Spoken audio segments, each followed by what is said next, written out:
लड़की की मजबूरी का फायदा उठाकर उसे 15,000 रुपये में खरीदा और उसके साथ 1 साल तक किया लगातार बलात्कार। ऐसी ही एक घटना है जो कि शिवपुरी के भोपाल इलाके की है।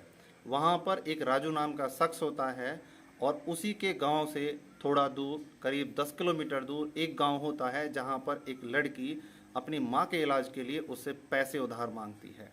जब वो राजू से पैसे उधार मांगती है क्योंकि उसकी माँ बीमार थी, उसे इलाज के लिए सख्त ज़रूरत थी, उनके पास आमदनी का कोई भी अदर सोर्स नहीं था। तो वो राजू एक शर्त रखता है कि पैसे मैं आपको दे देता हूँ, लेकिन बदले में आपको मेरे खेतों में मजदूर की तरह काम करना पड़ेगा। तब तक ये पैसा चुकता नहीं होता है तब तक आप मेरे खेत में काम करोगे। लड़की राजी हो जाती है और 15,000 रुपये लेकर अपनी माँ के इलाज में खर्च कर देती है, अपनी माँ का इलाज कराती है। बदले में उसके साथ उसके खेतों में उसके घर पर काम करने के लिए चली जाती है। लड़की 3 महीने के अंदर भी उसके पैसे को चुकता नहीं कर पाती है और उसी के घर काम में लगी रहती है। वो इस लड़की की मजबूरी का फ़ायदा उठाता है और उससे जोर ज़बरदस्ती करता है और उससे शादी करता है। शादी के बहाने उसके साथ दुष्कर्म करता है। जब उसका मन करता है आता है, उसके साथ दुष्कर्म करता है और उसे बधुआ मजदूर की तरह रखता है। पूरे दिन उसको खेतों में काम कराता है, शाम के वक्त उसे घर ले आता है और वहाँ पर उसे घर का सारा काम कराता है।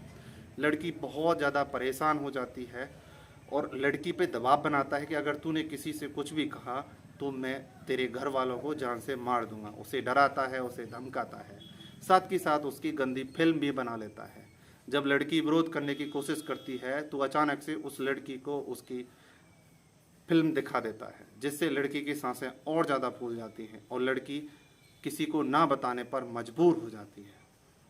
लड़की की इसी मजबूरी का फ़ायदा उठाते हुए लगभग 9 महीने बीत जाते हैं। लड़की पूरी तरह परेशान हो जाती है और जैसे तैसे करके एक दिन वो किसी पड़ोसी से फ़ोन मांग लेती है और अपनी माँ से कांटेक्ट करने की कोशिश करती है। आखिरकार उसकी बात उसकी माँ से हो जाती है। वो अपनी माँ को बताती है कि राजू नाम के व्यक्ति ने मेरे से ज़बरदस्ती शादी की है, मेरे साथ दुष्कर्म करता है, जोर ज़बरदस्ती करता है, पूरे दिन मेरे से खेतों में काम कराता है, मेरी मजबूरी का फ़ायदा उठाता है। मैं काफ़ी हद तक परेशान हूँ, मेरे को यहाँ से निकालो। उसकी माँ पुलिस प्रशासन की मदद लेती है, पूरी घटना SHO से पूरी थाने में बताती है। इसके बाद पुलिस उस राजू नाम के व्यक्ति को पकड़ने के लिए जाती है। उसको थाने में रखा जाता है, उसे करीब 48 घंटे तक थाने में रखा जाता है। उसके बाद उससे सख्ती से पूछताछ की जाती है, लेकिन वो कुछ नहीं बताता है। पुलिस और जांच करती है और उससे सख्ती से पूछताछ करती है तो मामला संज्ञान में आता है। वो व्यक्ति बताता है कि मेरे को किसी व्यक्ति ने बताया था कि इस लड़की की माँ बीमार है, इसको पैसे की सख्त ज़रूरत है। इसी का फ़ायदा उठाकर मैंने इस लड़की को 15,000 रुपये में ख़रीद लिया। बदले में इसको मजदूरी करवाई, खेतों में काम करवाया। जब इसके पैसे चुकता हो जाएंगे मैंने इसे कहा कि मैं तेरे को तेरे घर छोड़ आऊँगा। लड़की इस बात पे एग्री हो जाती है क्योंकि उसे अपनी माँ का इलाज कराना था।